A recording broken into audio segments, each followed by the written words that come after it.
Hello student, welcome in Bishop Academy online classes. Today my topic is elimination reaction. हम पहले भी discuss कर चुके हैं chemical property of halo alkanes में मोस्टली 3 चीज़ को बारे में हमको डिस्कस करना है। Chemical property of halo alkanes में मोस्टली 3 टॉपिक के बारे में हमको डिस्कस करना है। कौन कौन सी टॉपिक था?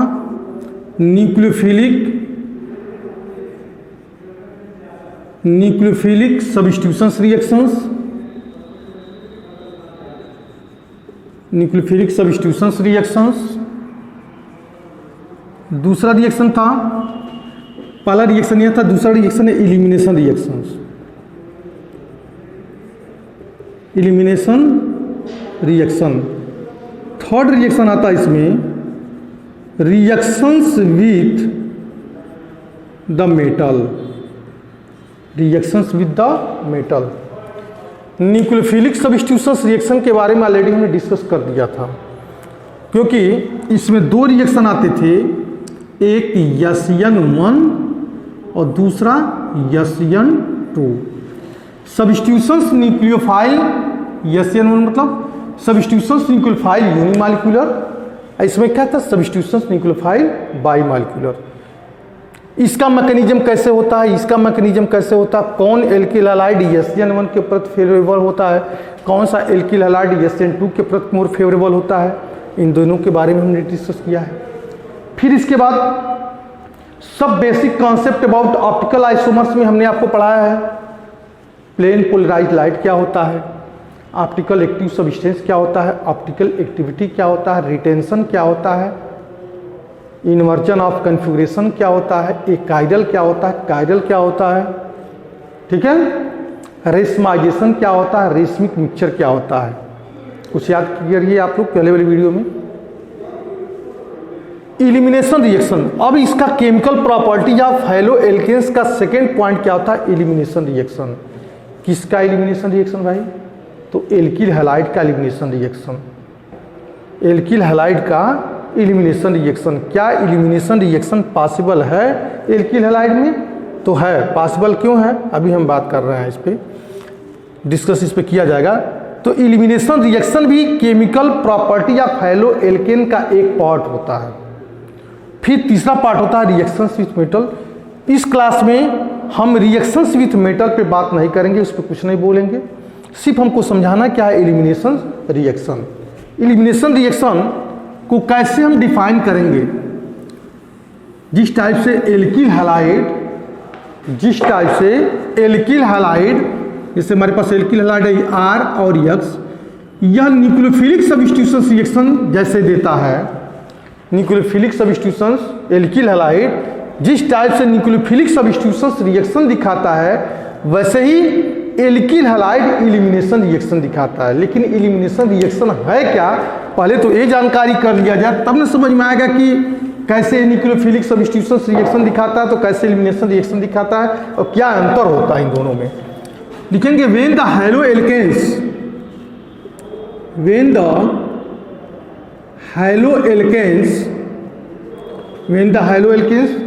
contain with the beta hydrogen, contain with the beta hydrogen, contain with the beta hydrogen are react, बहुत अच्छी तरीके से इसको पढ़िएगा क्योंकि कन्वर्जन में बड़ा हेल्प करेगा ही। when the halo alkanes contain with the beta hydrogen are react with the alcoholic potassium hydroxide, alcoholic potassium hydroxide, alcoholic potassium hydroxide या एल्कोहलिक सोडियम हाइड्रोक्साइड दोनों चलेगा। सिर्फ नहीं कि हम पोटेशियम लिख दिए तो आप पोटेशियम ही रट्टा मार लीजिए। एल्कोहलिक पोटेशियम हाइड्रोक्साइड हो सकता है, एल्कोहलिक सोडियम हाइड्रोक्साइड भी हो सकता है। तो when the halo alkane contain with the beta hydrogen are react with the alcoholic potassium hydroxide solution,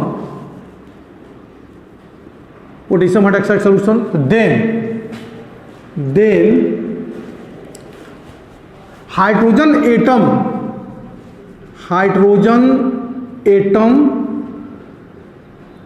of the, then the hydrogen atom of the beta carbon and halogen atom of the alpha carbon, halogen atom of the alpha carbon are eliminate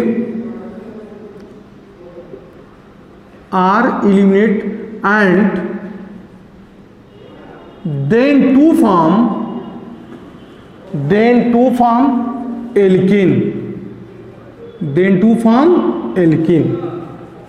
clear है।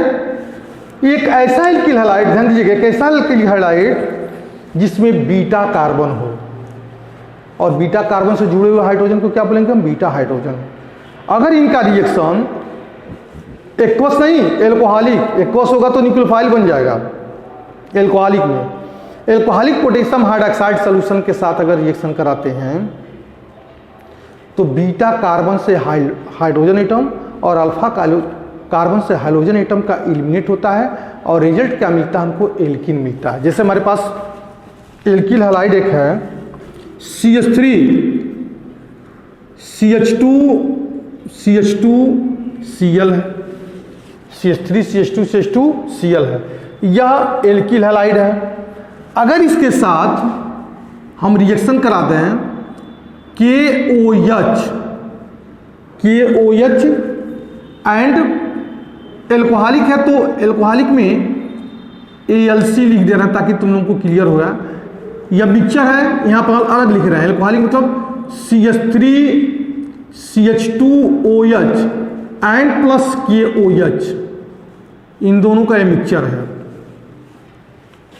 ठीक है। इन दोनों का क्या है? Mixture है। अगर ये दोनों आपस में मिक्सचर रिएक्शन करेंगे तो प्रोडक्ट क्या बनाएगा कि CH3 बना लेगा, CH2 जुटेगा इसके साथ, O जुटेगा और इसके साथ जुटेगा K, या ऑक्सीजन निगेटिव चार्ज होगा, पोटेशियम प्लस चार्ज हो जाएगा, और KOH का OH और अल्कोहल का H, ध्यान दीजिएगा, अल्कोहल का H और पोटेशियम हाइड्रॉक्साइड का OH मिला करके यहां बना देगा प्लस H2O। अब यह क्या हो गया हमारा? ऑक्सीजन। क्या मिलेगा हमको यहाँ पर? ऑक्सीजन निगेटिव चार्ज, और पोटेशियम हमारा क्या बन जाएगा यहाँ पे? पॉजिटिव चार्ज, ठीक है। तो पहले हम रिएक्शन लिखते हैं, पहले मैकेनिज्म ही बोल देते हैं, मैकेनिज्म के थ्रू समझेंगे। तो प्लस K पर प्लस चार्ज, O पर negative charge and CH2 CH3, यह टर्म दूसरा है, इसको मतलब इसमें इंक्लूड करिएगा। देखिए कैसे रिएक्शन हो रहा है। हाइड्रोजन जिस कार्बन से जुड़ता है, हाइड्रोजन एटम जिस कार्बन से जुटेगा उस कार्बन को बोलते हैं अल्फा कार्बन।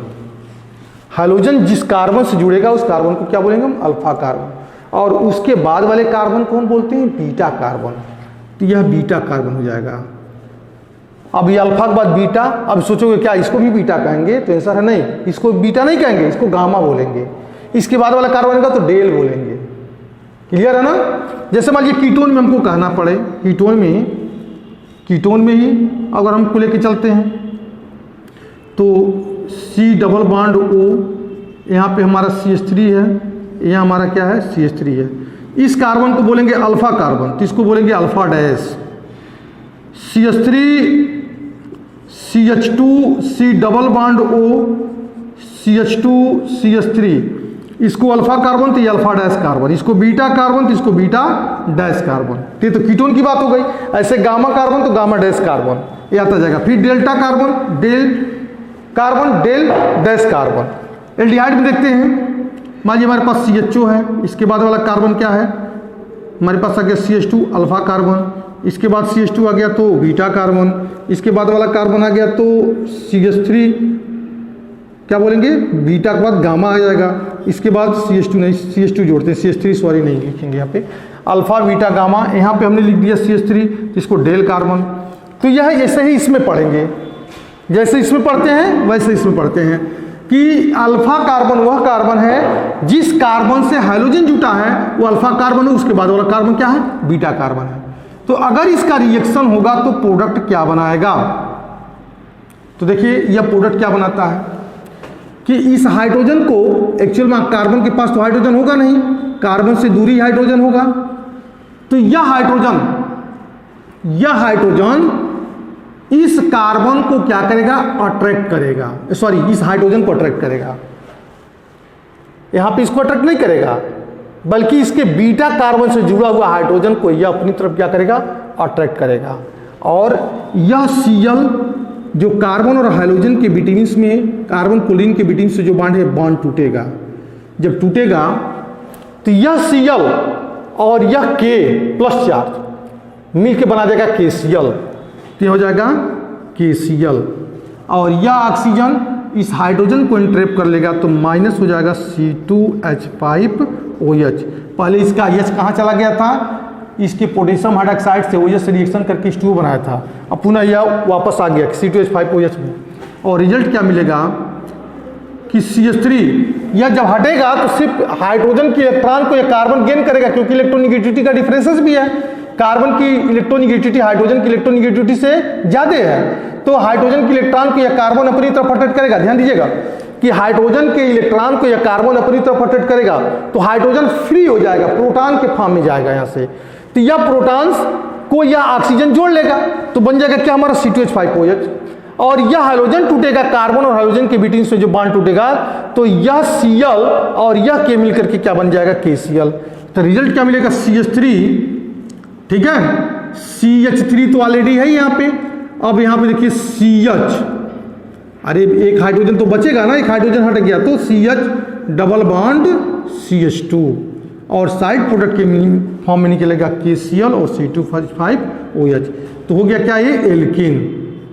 क्या मिला हमको, एल्कीन। हमने लिखा भी है कि then the hydrogen atom of the beta carbon and hydrogen atom of the alpha carbon are eliminated and then to form alkane. Clear है। अब यहां पे देखिए, एक हमने यहां पे जोड़ा, दूसरा, ये तो प्राइमरी एल्किल हैलाइड की बात किया, टर्शियरी लेके चलते हैं। टर्शियरी लेके चलेंगे तो CH3 और Cl। हाइड्रोजन जिस कार्बन से जुड़ा उस कार्बन को क्या बोलते हैं, अल्फा कार्बन। हाइड्रोजन जिस कार्बन से जुड़ा है उस कार्बन को क्या बोलेंगे हम, अल्फा कार्बन। और इस कार्बन से 3 बीटा कार्बन जुड़े हैं, तो इसका मतलब 3 बीटा कार्बन से 3 3 या 9 बीटा हाइड्रोजन जुड़े हैं। यह हमारा कार्बन बीटा कार्बन हो जाएगा, ये भी बीटा कार्बन हो जाएगा, और ये भी बीटा कार्बन हो जाएगा। इस बीटा कार्बन से 3 हाइड्रोजन, इस बीटा कार्बन से 3 हाइड्रोजन, इस बीटा कार्बन से 3 हाइड्रोजन। अगर इनका रिएक्शन कराया जा किसके साथ, एल्कोहलिक पोटेशियम हाइड्रोक्साइड के साथ, न्यूक्लियोफाइल के साथ नहीं, एल्कोहलिक के साथ रिएक्शन कराएंगे। यहां भी देखो, जब यह 2 टाइप का रिएक्शन दिखा रहा है, एल्किल हैलाइड 2 टाइप का रिएक्शन दिखा रहा था। क्या दिखा रहा था, न्यूक्लियोफिलिक सब्स्टिट्यूशन रिएक्शन और एलिमिनेशन रिएक्शन, कि इसमें Cl हट रहा है, इसमें Cl हट रहा है, और Cl के हटने के बाद एक नया न्यूक्लियोफाइल इसके साथ जुट रहा था। हम उस केस में इसलिए एलिमिनेशन की बात नहीं कहिए, क्योंकि जो है ज़्यादा तुमको कन्फ्यूजन हो जाएगा। यहाँ भी न्यूक्लियोफाइल अटैक कर रहा है, यहाँ न्यूक्लियोफाइल बना कि नहीं, बिना ऑक्सीजन जो न्यूक्लियोफाइल बन रहा है, लेकिन इस केस में न्यूक्लियोफाइल अटैक कर रहा है तो बीटा कार्बन से जुड़ा हुआ हाइड्रोजन पर अटैक कर रहा है एलिमिनेशन रिएक्शन के केस में। इस केस में बीटा कार्बन से जो जुड़ा हुआ हाइड्रोजन है उस पर अटैक कर रहा है। और जब हम SN1 और SN2 न्यूक्लियोफिलिक सब्स्टिट्यूशन रिएक्शन बात कर रहे थे, तो न्यूक्लियोफाइल SN2 के केस में न्यूक्लियोफाइल हट रहा था, वीकर न्यूक्लियोफाइल, और उसके जगह पे स्ट्रॉन्गर न्यूक्लियोफाइल आ रहा था। SN1 के केस में न्यूक्लियोफाइल हट रहा था, वहां पे किसी चीज की पाबंदी नहीं थी कि वह न्यूक्लियोफाइल वीकर है या स्ट्रॉन्गर है, कोई भी न्यूक्लियोफाइल ला करके इस कार्बन से जो कार्बोकैटायन बन रहा था उसके साथ वो जुट जा रहा था SN1 के केस में। इसमें भी न्यूक्लियोफिलिक सब्स्टिट्यूशन रिएक्शन है, लेकिन होता क्या रहा है, इलिमिनेशन रिएक्शन। इलिमिनेशन मतलब हाइड्रोजन हट रहा है और इसके साथ हाइड्रोजन हट रहा है, बीटा कार्बन से जुड़ा हुआ हाइड्रोजन भी हट रहा है, और इसके हाइड्रोजन एटम जो जिस कार्बन से जुड़ा है, जिसको हम अल्फा कार्बन बोलते हैं, वहां से हाइड्रोजन भी हट रहा है। यहाँ पे कोई न्यूक्लियोफाइल अटैचमेंट नहीं हो रहा है। यहाँ पे अगर न्यूक्लियोफाइल अटैचमेंट होता तब हम बोलते हैं न्यूक्लियोफिलिक सब्स्टिट्यूशन रिएक्शन। क्या बोलते हैं उसको हम, न्यूक्लियोफिलिक सब्स्टिट्यूशन रिएक्शन। लेकिन यहाँ पे क्या चल रहा है, एलिमिनेशन चल रहा है, और यह बीटा कार्बन से हाइड्रोजन को एंट्रैप कर रहा है। देखिए, अगर यह OH alcoholic potassium hydroxide solution अब इस तीनों पे रिएक्शन कर सकता है, इस पे भी रिएक्शन कर सकता है, इसके साथ भी रिएक्शन कर सकता है, इसके साथ भी रिएक्शन कर सकता है। अगर सपोज दैट इसके साथ रिएक्शन किया, मतलब इसके हाइड्रोजन को अपनी तरफ, इस बीटा कार्बन हाइड्रोजन को अपनी तरफ एक्सेप्ट किया, तो प्रोडक्ट बनेगा हमारा CH3 C double bond CH2 single bond CH3, एक प्रोडक्ट ये बन जाएगा।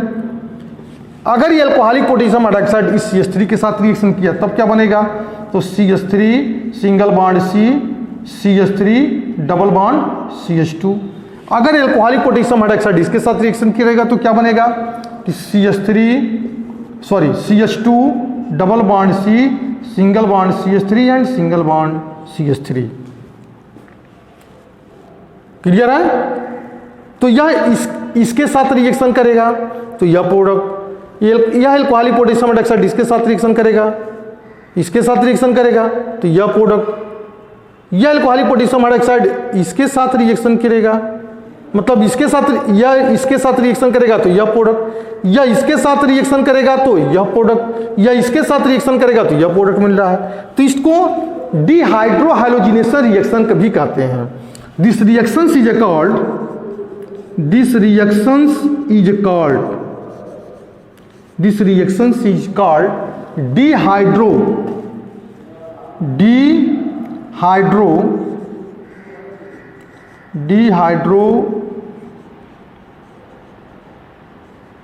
डिहाइड्रोहाइलोजिनेशन रिएक्शन।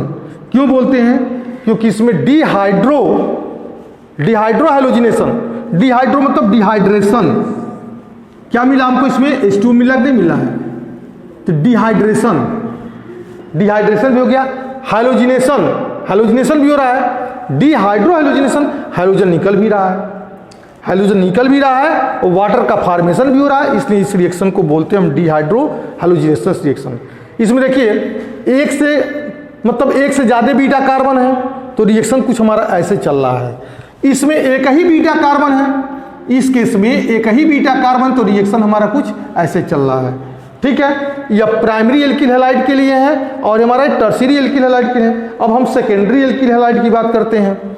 सेकेंडरी एल्किल हैलाइड क्या होता है और कैसे इसके साथ एलिमिनेशन रिएक्शन दिखाता है, तो इसको भी यहाँ पे एक्सप्लेन कर रहे हैं। तो आपने देखा कि एल्किल हैलाइड दो टाइप का रिएक्शन देता है न्यूक्लियोफाइल के साथ, एक एलिमिनेशन रिएक्शन दिखाता है और दूसरा न्यूक्लियोफिलिक सब्स्टिट्यूशन रिएक्शन दिखाता है। जैसे हमारे पास एल्किल हैलाइड है कि CH3 CHCl and CH2 CH3।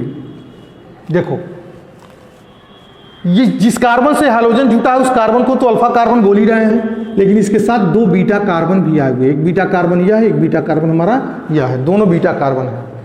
अगर इसके साथ हम एल्कोहलिक पोटेशियम हाइड्रोक्साइड के साथ रिएक्शन कराते हैं तो प्रोडक्ट कितने टाइप का बनेगा, तो हाइड्रोजन यहाँ तो 20 बीटा कार्बन से हाइड्रोजन निकला, या तो इस बीटा कार्बन से हाइड्रोजन निकला, इस बीटा कार्बन से जुड़ा हुआ बीटा हाइड्रोजन यहां से निकल सकता है, इस बीटा कार्बन से जुड़ा हुआ बीटा हाइड्रोजन यहां से भी निकल सकता है। अगर यहां से निकलेगा तो प्रोडक्ट क्या बनाएगा, प्रोडक्ट बनाएगा CH2 double bond CH single bond Cl and CH2 CH3। ठीक है, या तो दूसरा प्रोडक्ट अगर यहां से इस बीटा कार्बन से हाइड्रोजन निकलता तब क्या बनाएगा, तो CH3CH, सॉरी ये तो गलत हो गया जी, यहाँ पे Cl निकल जाएगा ना, Cl भी तो निकलेगा यहाँ से, या Cl भी तो यहाँ से निकलेगा, CH2 double bond CH single bond CH2 CH3। यहाँ पे अगर इसका निकला तो CH3CH double bond CH single bond CH3। ध्यान दीजिएगा, दो प्रोडक्ट बन गया, यहां से निकाले हाइड्रोजन तो यह प्रोडक्ट बन गया, यहां से हाइड्रोजन निकाले तो हमारा यह प्रोडक्ट बन गया। अब हमको इसमें कंपेयरिंग करना यह है कि यह दो प्रोडक्ट बन रहा है, तो हमको कंफ्यूजन यहां से हो रहा है कि कौन मेजर प्रोडक्ट होगा और कौन माइनर प्रोडक्ट होगा। तो हम कहेंगे यह हमारा मेजर प्रोडक्ट है। मेजर प्रोडक्ट, यह क्यों मेजर प्रोडक्ट है, तो इसलिए है कि यह सेड्जफ रूल्स अप्लाई हो रहा है। यहाँ पे मेजर प्रोडक्ट बनाने के लिए यहाँ पे हम सेड्जफ रूल्स की अप्लाई करते हैं। सेड्जफ रूल्स क्या है, SAYTZEF,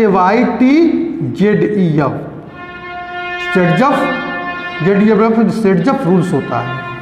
शेरजेफ-शुल्ट्ज का कहना यह है कि अगर डबल बॉन्ड बन रहा है, दो कार्बन के बीच में डबल बॉन्ड बन रहा है, और डबल बॉन्ड मतलब एक ऐसा एल्किल हैलाइड जिसमें एक से ज़्यादा बीटा कार्बन से जुड़ा हुआ बीटा हाइड्रोजन हो।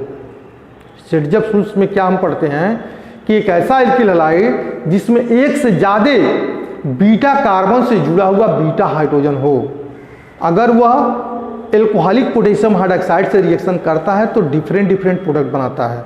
और उस डिफरेंट प्रोडक्ट में कैसे हम सॉर्ट आउट करेंगे कि जहां डबल बॉन्ड मिला है दो कार्बन के बीच में, अगर उसमें हाइड्रोजन की क्वांटिटी कम है, उसमें हाइड्रोजन की क्वांटिटी क्या है, कम है, तो हमारा मेजर प्रोडक्ट बोला जाएगा।